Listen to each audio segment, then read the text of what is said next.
गरीब फैमिली थी, नहीं रिच फैमिली नहीं थी, गरीब फैमिली थी। हम स्कूल कास्ट में है, तो हमारी इतनी पहुंच नहीं थी उस वक्त आगे निकलने के लिए। तो ये है कि हम नेशनल तक तो खेल आए, तो हमारा इतना नहीं। अब हमारा जो था ना, घर का भी फैमिली भी कमजोर होने के कारण हम इतना ज्यादा ये नहीं कर सकते प्रोवाइड किया आगे खेलने के लिए। नमस्कार, आप देख रहे हैं डेली बज इंडिया। कई लिबास ओढ़े हमने खुद को छिपाने के लिए, इसीलिए मैंने जिंदगी के पल गुमनामी में गुजार दिए। 1978 का साल था जब इस खिलाड़ी ने देश में अपना पहला नेशनल हॉकी टूर्नामेंट खेला था। हर खिलाड़ी की तरह ही सपना था देश के लिए कुछ कर जाने का, देश के नाम का डंका दुनिया भर में बजाने का। लगातार 8 साल तक कई नेशनल टूर्नामेंट्स खेले, 2 से 3 बार स्टेट चैंपियन भी रहे। खेल में खून पसीना बहाने वाला राष्ट्रीय स्तर का खिलाड़ी सरकार की बेरुखी का शिकार है।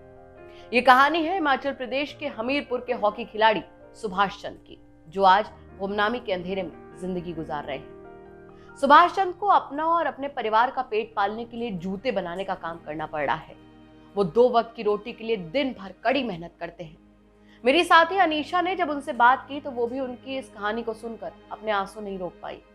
बातचीत के दौरान सुभाष ने बताया कि उनके परिवार में कुल 5 लोग हैं, जो इनके गुजारे के लिए सिर्फ एक जूते की दुकान का सहारा है। सुभाष 60 साल के हैं और उनके 2 बच्चे हैं, एक बेटा और एक बेटी।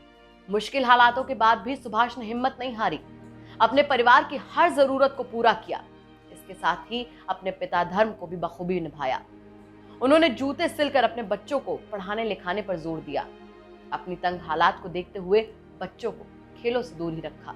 सुभाष ने आगे बताया कि कड़ी मेहनत करके बच्चों को पढ़ाया ताकि मेरी तरह उन्हें दर दर की ठोकरें न खानी पड़े। सुभाष ने खुद ITI किया है, लेकिन उन्हें नौकरी नहीं मिल पाई। उन्होंने बताया कि मेरी बेटी ने NIT से BTech की पढ़ाई की, फिर आगे चलकर MTech किया और भगवान की दया से उसकी नौकरी लगी। पहले गुड़गांव में नौकरी करती थी, फिर शादी के बाद वो जर्मनी में अपने ससुराल वालों के साथ रहने लगी। वहीं बेटे के बारे में उन्होंने बताया कि ट्रैवल एंड टूरिज्म का कोर्स किया, नौकरी तो लगी पर कोरोना ने सब कुछ बर्बाद कर दिया। कोरोना लॉकडाउन के दौरान मेरे बेटे को नौकरी से निकाल दिया गया। अब बेटा भी उसी जूते की दुकान पर मेरे काम में हाथ बटाता है। जब उनसे पूछा गया कि कोरोना महामारी के दौरान दुकानें भी बंद हो गई तो परिवार का गुजारा कैसे किया, तो सुभाष ने बताया कि कोरोना के दौरान बेटी ने परिवार का पूरा साथ दिया, जिससे हमें भूखा नहीं सोना पड़ा। 2 वक्त की रोटी मिल जाती थी। फिर जैसे तैसे वो समय भी बीत गया। सुभाष अब खेलना छोड़ चुके हैं, पर आज भी हॉकी स्टिक और खिलाड़ियों को हॉकी खेलता देख अपने जज्बातों को नहीं रोक पाते। टोक्यो ओलंपिक खेलों में पुरुष और महिला हॉकी टीम के प्रदर्शन पर जब उनसे पूछा गया तो उन्होंने रूंधे गले से कहा कि खेल के लिए अब भी मेरे अंदर वही प्यार और जुनून है। हॉकी का मैच देखने के लिए जूतों की दुकान में एक छोटा सा टीवी लगा रखा है। खिलाड़ियों को देश के लिए खेलता देखकर गर्व महसूस होता है। ये हाल केंद्रीय खेल मंत्री अनुराग ठाकुर के संसदीय क्षेत्र के खिलाड़ी का है। हिमाचल प्रदेश हॉकी टीम में 8 बार राष्ट्रीय खेल में प्रतिनिधित्व किया, लेकिन सरकार से इसके बदले कुछ नहीं मिला। सुभाष चंद हॉकी की टीम में बतौर गोलकीपर खेला करते थे और राष्ट्रीय प्रतियोगिताओं के दौरान पंजाब टीम के कप्तान परगट सिंह, सुरजीत सिंह आदि के खिलाफ खेल चुके हैं। वो एक गरीब परिवार से आते हैं। आर्थिक तंगी और परिवार को चलाने की जिम्मेदारी के चलते उन्हें खेल छोड़ना पड़ा। सुभाष चंद ने अपने समय को याद करते हुए बताया कि उस समय हॉकी में बहुत ज्यादा सुविधाएं न होने के बावजूद खिलाड़ियों का खेल प्रेम पूरे जोश में होता था। उन्होंने खुशी भी जताई कि आज खेल में हालात अच्छे हैं। उन्होंने कहा कि उनका तो अब समय निकल गया, लेकिन उम्मीद है कि उनके बेटे के लिए कुछ ना कुछ सरकार करेगी। इतना कहते ही वो भावुक हो गए। आगे उन्होंने कहा कि खिलाड़ियों के भविष्य को देखकर सरकार को कोई फैसला लेना चाहिए, ताकि खेलों के बाद उनके परिवार को दिक्कतों का सामना न करना पड़े।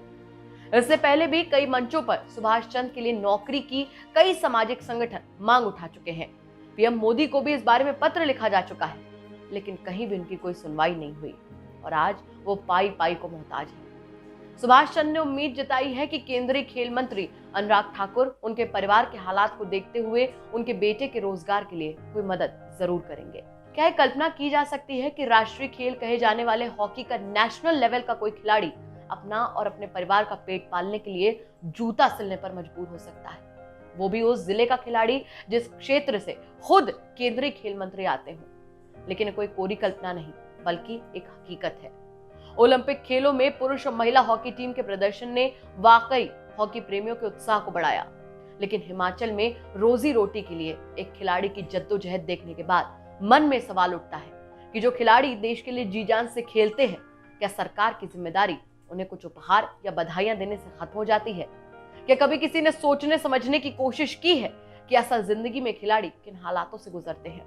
उम्मीद है कि हमारी इस खबर के बाद सुभाष चंद्र की कुछ मदद हो पाएगी और हम उनकी आवाज को सरकार तक पहुंचा पाएंगे। तो ये थी हमारी खबर। आपको कैसी लगी हमें कमेंट सेक्शन में जरूर बताइए। साथ ही साथ हमारे चैनल को सब्सक्राइब कीजिए और बेल आइकन जरूर दबाइए ताकि दिन भर की बड़ी खबरें आपको मिलती रहे।